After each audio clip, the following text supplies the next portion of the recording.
KPU Kota Banjarmasin memastikan tidak ada masa kampanye bagi pasangan calon atau paslon wali kota dan wakil wali kota sebelum melaksanakan pemungutan suara ulang. PSU tersebut dilaksanakan di 3 kelurahan Banjarmasin Selatan, yaitu Kelurahan Mantuil, Basiri Selatan, dan Murug Raya, dengan total 80 tempat pemungutan suara atau TPS, sebagaimana amar putusan Mahkamah Konstitusi. Komisi Pemilihan Umum KPU Banjarmasin giat melakukan sosialisasi tentang larangan kampanye. Tidak itu saja, mereka juga akan membekali petugas yang baru seiring digantinya seluruh panitia pemungutan suara.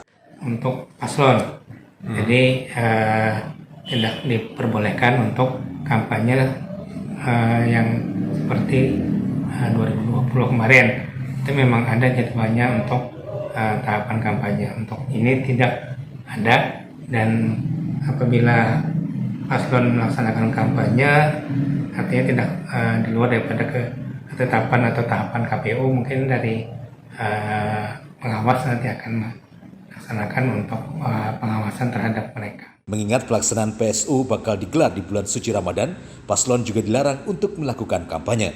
Guna memperketat pengawasan, KPU Kota Banjarmasin nantinya akan berkoordinasi dengan instansi yang berwenang, yakni Badan Pengawas Pemilu atau Bawaslu Banjarmasin. Terkait anggaran pelaksanaan PSU, KPU Kota Banjarmasin sudah menyiapkan logistik kertas suara, sehingga tidak lagi menganggarkan dana untuk mencetak logistik. Dari Banjarmasin, Dirgantara, Kalsel 1net.